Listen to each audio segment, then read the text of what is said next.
Yang mana coaching itu sendiri pada awalnya bukan bukan khusus untuk memimpin ya, tapi lebih kepada ke pengembangan individu kan gitu.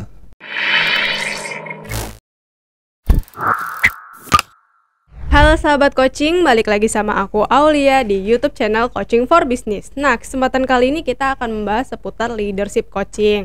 Langsung aja yuk kita bahas dengan Coach Adit. Halo Coach. Halo. Apa kabar ya Baik, Coach? alhamdulillah. Alhamdulillah, kayak lama tak jumpa nih Coach. Oh iya. Oke, langsung aja nih ya Gimana Coach. gimana? Gini Coach, sebenarnya tuh coaching leadership itu merupakan salah satu dari style atau gaya kepemimpinan nggak sih Coach? Oke, gitu ya.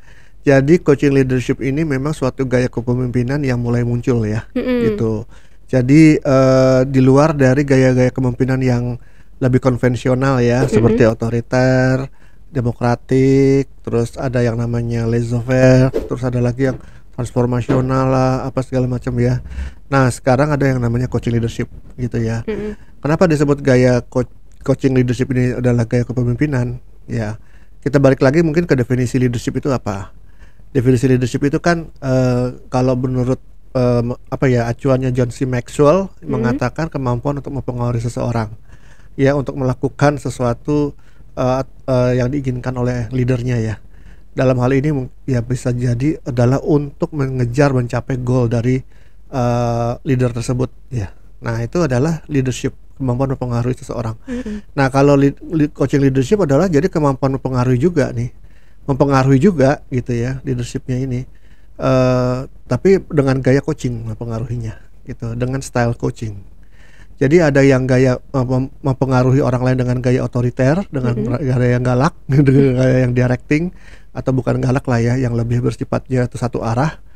Itu ada yang gaya demokratis, ada yang gaya laissez-faire. Semuanya adalah mempengaruhi tapi berbagai gaya gitu loh. Nah, sekarang ada gaya leadership gitu ya. Nah, itu makanya disebut coaching leadership ini disebut juga ya sebagai gaya kepemimpinan masa kini di zaman modern sekarang ini. Gitu ya, sudah mulai berkembang gitu ya. Jadi sudah banyak mulai diterapkan juga gitu. Oh gitu, oke. Nah, sebenarnya kan kalau dari dulu itu kan gaya kepemimpinan sudah banyak ya Coach ya. Iya. Nah, terus apa sih yang memicu ada coaching leaders, ada gaya kepemimpinan yang disebut coaching leadership gitu? Ya, sebetulnya gaya kepemimpinan yang disebut coaching leadership ini adalah mengadopsi coaching gitu ya. Yang mana coaching itu sendiri pada awalnya bukan khusus untuk memimpin ya, tapi lebih kepada ke pengembangan individu kan gitu. Ya, tapi akhirnya bisa diterapkan dalam ranah leadership sehari-hari gitu. Makanya disebut coaching leadership gitu ya. Jadi mengadopsi kompetensi coaching gitu ya, gaya leadershipnya ini gitu ya. Dalam konteks bukan coaching yang secara formal gitu, tapi dalam konteks dia memimpin timnya, tapi menerapkan kompetensi coaching gitu. Makanya sekarang antara coaching dan leadership akhirnya jadi saat ya terintegrasi menjadi coaching leadership gitu. Oke, berarti dari kompetensi coachingnya sendiri itu saat memimpin tuh ibaratnya kayak udah langsung diterapkan gitu aja gitu. Betul, ya Coach. Enggak yang one to one kayak nge-coaching timnya gitu juga enggak gitu. Oke, nah sebenarnya kalau misalkan perbedaannya dari coaching leadership ini dengan beberapa gaya kepemimpinan yang lainnya itu apa sih Coach?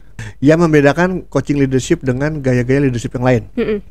Oke ya, jadi yang pertama ya, sebetulnya balik lagi ke prinsip dari coaching itu sendiri, yaitu kemitraan. Gitu ya. Jadi bagaimana kemitraan ini ya, prinsip coaching tentang kemitraan ini diterapkan dalam leadership. Akhirnya dalam leadership itu jadi bukan lagi atasan bawahan gitu kan, yang dimana kayak atasan itu yang lebih yang punya wewenang yang tinggi atau yang lebih dianggap lebih harus dihormati gitu ya. Karena kemitraan akhirnya si atasan ini harus mampu dan harus mau juga memposisikan diri sebagai sejajar kepada karyawannya gitu ya. Berpartner lagi, bukan lagi mindsetnya adalah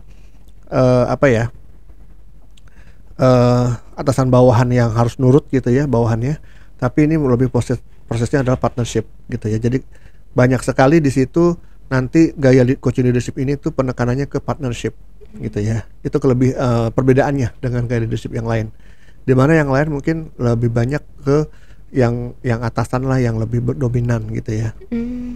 Gitu. Dan kemudian yang membedakan yang lain adalah fokusnya adalah bukan hanya untuk mencapai tujuan akhir, yaitu goal yang mau dicapai apa ya, seperti definisi leadership tadi. Mempengaruhinya itu bukan hanya sekedar semata-mata yang penting tujuan tercapai, tapi dalam prosesnya ya, dengan coaching leadership ini ada fokus juga untuk pengembangan individunya gitu. Jadi dalam rangka mencapai goal akhir itu ya, harusnya individu-individu yang menjalankannya, dalam hal ini karyawan ya atau timnya, itu juga harus ada perkembangan gitu, ada development di situ. Ya, jadi yang membedakan dengan yang lain seperti itu ya. Yang utamanya seperti itu. Kemudian pendekatannya mungkin pendekatan jangka panjang sih memang ya kalau coaching leadership ini ya. Karena untuk mencapai goal jangka pendek mungkin nggak perlu terlalu banyak coachingnya ya, gitu. Tapi lebih banyak instruksional aja.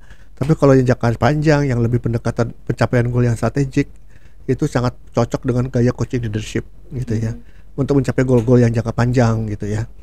Karena di situ prosesnya coaching itu sendiri memang nggak bisa instan gitu ya, harus terus-menerus dan rutin ya, dan perkembangan timnya itu juga pelan-pelan gitu ya, nggak bisa langsung instan gitu ya, nggak bisa cepet juga gitu makanya. Ya, kemudian dalam prosesnya juga akan menempa karyawan untuk, atau menempa tim kita untuk bekerja dengan lebih accountable. Itu kelebihan yang lain, bukan kelebihan ya, perbedaannya ya. Lebih accountable gitu. Karena apa? Dengan coaching leadership ini ya, mereka akan mendapatkan motivasi internalnya gitu ya, untuk mengerjakan sesuatu, untuk mencapai goalnya. Selain daripada mereka juga berkembang gitu ya ketika di coaching ini ya. Nah, karena yang dimunculkan itu dalam motivasi internal, sehingga mereka akan lebih accountable dan lebih bertanggung jawab dalam menjalankan tugasnya itu ya dengan baik gitu ya, tanpa ada kayak pemantauan secara intensif dari luar gitu loh. Karena mereka sendiri yang akhirnya muncul motivasi dalam dirinya. Nah, itu yang akhirnya yang menjadi membedakan antara coaching leadership dengan gaya leadership yang lain. Yang lebih detailnya lagi sih banyak gitu ya, tapi itu teknis aja sih perbedaan itu ya. Cuman yang tadi itu mungkin perbedaan-perbedaan umumnya gitu. Oke, nah sebenarnya kalau misalkan sebagai pemimpin itu, apakah dengan memiliki gaya kepemimpinan coaching leadership sudah cukup, atau memang perlu ada gaya kepemimpinan lainnya gitu, Coach? Ya, jadi sebetulnya semua gaya kepemimpinan itu ada plus minusnya, gitu ya, termasuk coaching leadership ini. Jadi plus minus ini mengakibatkan gaya leadership apapun itu tidak bisa diterapkan dalam berbagai kondisi dan situasi. Jadi ada gaya kepemimpinan tertentu yang sesuai dengan kondisi lingkungan yang tertentu gitu ya, tuntutan lingkungannya seperti apa, baru membutuhkan gaya leadership yang seperti apa. Jadi mau nggak mau ya, seorang leader itu nggak hanya bergantung dengan gaya coaching leadership sih, gitu. Dia perlu juga menggunakan, atau dia perlu juga menguasai berbagai gaya leadership yang lain gitu ya, sehingga dia bisa lebih fleksibel untuk berganti gaya gitu, tergantung situasi dan kondisinya. Nah, kalau misalkan sebagai seorang pemimpin, ketika memimpin timnya, itu kan pasti ada situasi-situasi tertentu yang seperti Coach Adit katakan tadi kan, Coach. Nah, dalam situasi seperti apa pemimpin ini menerapkan coaching leadership, Coach? Oke, situasi seperti apa gitu ya, kondisi lingkungan dan situasi bisnis yang seperti apa yang membutuhkan coaching leadership. Adalah situasi yang yang dia sedang mengejar satu target tertentu dengan ritme yang normal ya, menurut saya, yang tidak dalam kondisi genting gitu loh, bukan yang dalam kondisi darurat, gitu ya. Tetap ada challenge ya, yang membutuhkan inovasi ya. Challenge atau pressure-nya tuh bukan terkait dengan permasalahan yang berat yang harus dikejar gitu ya, yang harus dicapai, tapi berupa pressure inovasi, berupa pressure yang butuh kreativitas. Nah, itu cocok gaya coaching leadership gitu ya. Karena dengan gaya coaching leadership ini gitu ya, atasan itu bisa memunculkan potensi timnya, khususnya kemampuan berpikir kreatif dan inovatif gitu. Makanya cocok gitu ya. Tapi kalau dalam kondisi darurat misalnya, atau dalam kondisi genting, nggak bisa juga dengan gaya coaching ya. Misalnya ya ibaratnya kalau gempa bumi, maksudnya kita ngumpul, kita coaching gitu ya, kita apa di solusinya gitu kan. Udah keburu rubuh gedungnya gitu kan. Jadi harus ada orang yang mengambil peran, langsung mengambil alih, yang memimpin jalan keluar gitu kan, evakuasi gitu. Ya ibaratnya seperti itulah contohnya ya gitu.